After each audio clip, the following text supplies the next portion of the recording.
ہمارے ارد گرد کی دنیا چند مختصر سی مساوات یعنی ایکویشنز اور قوانین یعنی لاز کی پابند ہے۔ یہ قوانین اور مساوات ہمیں کائنات کے بارے میں پیشن گوئیاں کرنے کی صلاحیت دیتے ہیں۔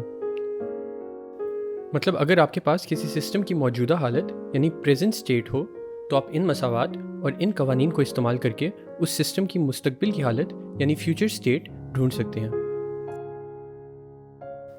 ان میں سے وہ قوانین جن کی بنیاد پر روزمرہ کی زندگی کے واقعات درپیش آتے ہیں وہ سب لگ بھگ 20ویں صدی کی شروعات تک ڈھونڈے اور سمجھے جا چکے تھے۔ ان قوانین کو 3 کیٹیگریز میں ڈالا جاتا ہے اور یہ تینوں کیٹیگریز کلاسیکل میکینکس مطلب قدیم میکینکس کے زمرے میں آتی ہیں۔ یہ 3 categories electro dynamics, thermo dynamics اور میکینکس کہلاتی ہیں۔ میکینکس سے مراد وہ تھیوری یا نظریہ ہے جس کا لینا دینا ایسے تمام واقعات کے ساتھ ہوتا ہے جس میں اجسام مطلب فزیکل باڈیز چلتی، رکتی، گھومتی اور آپس میں ٹکراتی ہیں۔ اسی تھیوری میں نیوٹن کی گریوٹی کی ایکویشن بھی شامل ہے جو 2 اجسام کے درمیان کشش ثقل مطلب گریوٹی کی طاقت بتاتی ہے۔ آئیں ایک مثال لیتے ہیں۔ تصور کریں کہ آپ ایک گاڑی میں ہیں اور آپ کی گاڑی تیزی سے ایک چٹان سے اڑ کر زمین پر گرنے والی ہے۔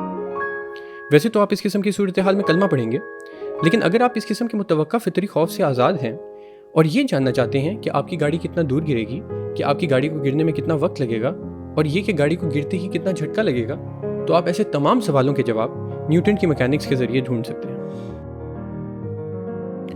پھر آتی ہے الیکٹرو ڈائنامکس۔ الیکٹرو ڈائنامکس کے دائرہ اختیار میں ایسے تمام واقعات آتے ہیں جن کا لینا دینا چارج رکھنے والے پارٹیکلز مطلب چارج ذرات کے ساتھ ہوتا ہے۔ چارج ذرات میں مثبت یعنی پازیٹیو پارٹیکلز اور منفی مطلب نیگیٹو پارٹیکلز دونوں شامل ہیں۔ مختلف چارج کے پارٹیکلز ایک دوسرے کو اپنی طرف کھینچتے مطلب اٹریکٹ کرتے ہیں اور ایک جیسے چارج کے پارٹیکلز ایک دوسرے کو خود سے دور ہٹاتے مطلب ریپیل کرتے ہیں۔ الیکٹرو ڈائنامکس کے دائرہ اختیار میں روشنی کی تھیوری بھی آتی ہے کیونکہ روشنی دراصل چارج پارٹیکلز کے تیز یا آہستہ ہونے مطلب ایکسلریٹ اور ڈیسیلریٹ ہونے سے پیدا ہوتی ہے۔ اور آخر میں آتی ہے تھرمو ڈائنامکس۔ تھرمو ڈائنامکس ایسے تمام واقعات کے ساتھ ڈیل کرتی ہے جن میں ہیٹ مطلب حرارت اور توانائی مطلب انرجی کا ٹرانسفر شامل ہوتا ہے۔ اس میں ایک بہت اچھی مثال گاڑی کے انجن کی ہے۔ گاڑی کا انجن ایندھن میں پڑی کیمیکل انرجی کو گاڑی کی رفتار کی انرجی مطلب گاڑی کی کائنیٹک انرجی میں تبدیل کرتا ہے۔ لہٰذا گاڑی کا انجن تھرمو ڈائنامکس کے لاز اور تھرمو ڈائنامکس کی مساوات کے مطابق کام کرتا ہے۔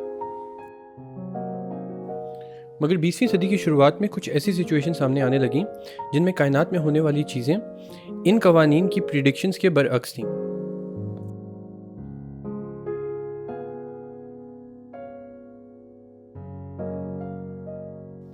مختصر بات یہ ہے کہ ان سچویشنز کے نتیجے میں 2 نئی تھیریز نے جنم لیا جنہیں ہم نظریہ اضافیت مطلب ریلیٹیوٹی اور کوانٹم میکینکس کہتے ہیں۔ یہ دونوں تھیریز جدید فزکس کی بنیادیں ہیں اور اس ویڈیو سیریز میں ہمارا فوکس ان میں سے ایک بنیاد پر ہی ہوگا، کوانٹم میکینکس پر، جو اس قدر عجیب ہے کہ جو سائنسدان اس کو استعمال کر کے کیلکولیشنز کرتے ہیں وہ بھی اس بات کا دعویٰ کرتے ہیں کہ وہ اسے صحیح سے سمجھتے نہیں۔